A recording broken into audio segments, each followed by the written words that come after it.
Mr. Principal Secretary, do you understand the meaning of the court order or not? Yes, sir. You are sitting in the office saying that you are present.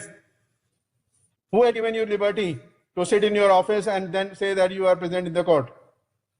Sir, I just thought that it is the COVID You may have protocol thought and- anything. You may have thought Sir. anything, but this is not the way. How can you presume yourself? And is this the way? Is this the dress to appear in the court? We are not concerned, mister. It is filed or not filed. You cannot behave like this.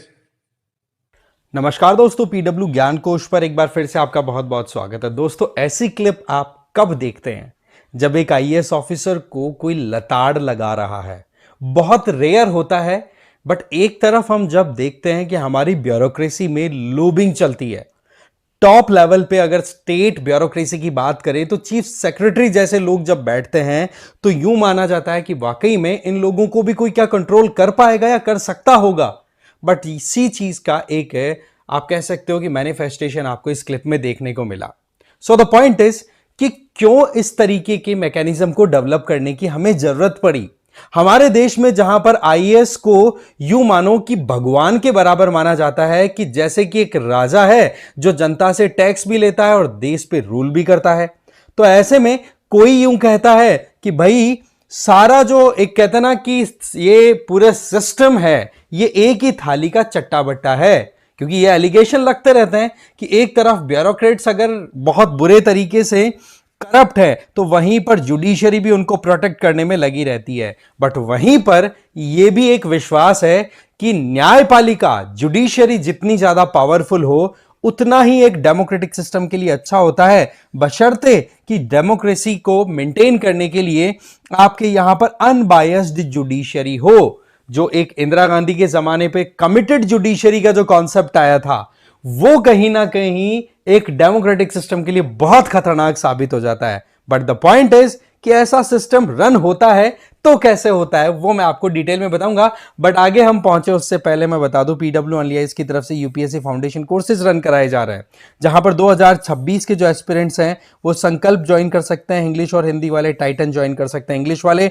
2025 वाले प्रहार join कर सकते हैं 2025 के लिए, और English और हिंदी वाले, और टाइटन ज्वाइन कर सकते हैं इंग्लिश वाले। इसमें आपको लाइव एंड रिकॉर्डेड क्लासेस मिलेगी, जिसमें जीएस तो है ही, प्लस सी सैट भी आपका इंक्लूडेड है। इसके अलावा आप यहां पर एमसीक्यूज, मेंस आंसर राइटिंग की डेली प्रैक्टिस भी कर सकेंगे, और साथ ही साथ कॉम्प्रिहेंसिव डिटेल्ड बुक्स भी दे दी जाएंगी, ई बुक्स, जिससे कि आप अपनी तैयारी अच्छे से कर सकें।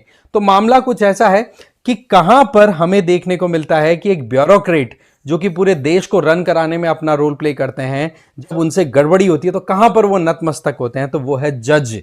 सीधी बात है, जुडिशरी में जब जज अपनी पूरी पावर एक्सरसाइज करते हैं ना, तो अच्छे अच्छे आईएएस ऑफिसर्स को भी वहां पर चुपचाप रह करके 1 to 1 अपनी बात रख करके साइड हो लेना पड़ता है, और उसमें डांट भी पड़ सकती है, कोई बड़ी चीज नहीं है। वैसे देखा जाए तो हमारे कॉन्स्टिट्यूशन में इससे रिलेटेड आर्टिकल 50 दिया हुआ है, जो कि directive principle of state policy के अंडर में balance of power, power separation की बात करता है, जहां पर डेमोक्रेसी के जो 3 पिलर्स हैं वो एक दूसरे को चेक एंड बैलेंस करते हैं। अगेन मैं ये बात बोल दूं कि अगर यहां पर जुडिशरी में भी करप्शन होता है, क्योंकि कई केसेस आपने देखे होंगे और आप में से कई लोग मुझे कमेंट्स में भी जरूर बताएंगे कि वाकई में ये प्रॉब्लम देखने को मिलती है कि सब लोग एक थाली के चट्टे बट्टे होकर के पूरे देश को लूटने में लगे हुए हैं। बट जहां पर जज को एकदम न्याय देने के अंदर अपनी कहते ना कि पूरी ताकत लगा देनी होती है, अपनी कमिटमेंट्स को पूरा करना होता है, तो फिर जज उस टाइम पे क्लास ले लेता है, चाहे फिर वो स्टेट का टॉप ब्यूरोक्रेट चीफ सेक्रेटरी ही क्यों ना हो।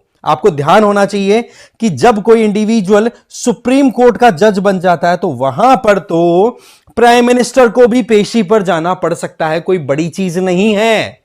यहां पर आप देखिए कि सबसे ज्यादा पावरफुल कौन है। सब बोलते हैं कि भाई ब्यूरोक्रेसी ब्यूरोक्रेसी, कुछ लोगों से पूछे तो भाई जो नेता लोग पावर में होते हैं वो सबसे ज्यादा पावरफुल होते हैं, उनके द्वारा तो सब कुछ अपने हिसाब से करवाया ही जाता है। बट द पॉइंट इज कि जब एक जजमेंट की बात आती है, सही गलत का जब निर्णय लेना होता है, उस टाइम पर एक जज की बराबरी कोई नहीं कर सकता। आईएएस ऑफिसर की अगर बात करें तो एक इंडिविजुअल अपनी पावर्स को एक लिमिट में रहते हुए ही यूटिलाइज कर सकता है, और उसमें कहीं पर भी गड़बड़ हो जाए तो उसके बाद में जो जज है ना वो उनकी क्लास लगा सकते हैं, इसमें कोई डाउट नहीं है। और इस चीज को आप थोड़ा इससे भी समझिए, इस इमेज से।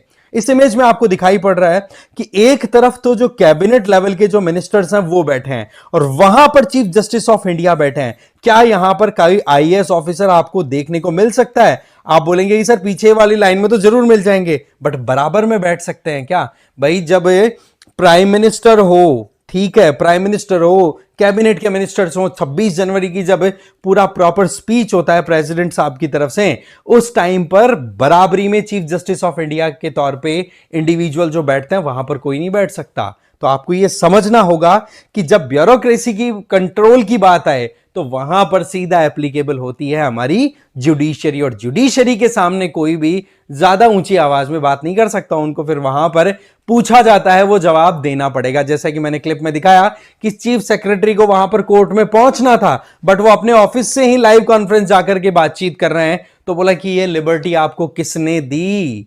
इस तरीके से आपको समझना होगा। यहां पर ब्यूरोक्रेट्स पावरफुल होते हैं, बट पावर के साथ में रिस्पॉन्सिबिलिटी, अकाउंटेबिलिटी आती है, और वो रिस्पॉन्सिबिलिटी और अकाउंटेबिलिटी आप प्रॉपर्ली फिल करते हो तब जाकर के लोग आपको सल्यूट करते हैं। अदरवाइज आपने अपनी ड्यूटीज में कहीं पे भी कुछ गफलत की तो उसके बाद में जुडिशरी के सामने तो जाकर के आपको सलाम करना ही पड़ेगा। और यही एक रियलिटी है जो कहीं ना कहीं चेक एंड बैलेंस के आधार पर डेमोक्रेटिक सिस्टम को कंटिन्यू कराती है, और यही ब्यूटी है डेमोक्रेटिक सिस्टम की, राइट? इसके अलावा देखो, आप मुझे फॉलो कर सकते हैं इस क्यूआर कोड को स्कैन करके टेलीग्राम चैनल पे। मेरा नाम है रजनीकांत लाठा।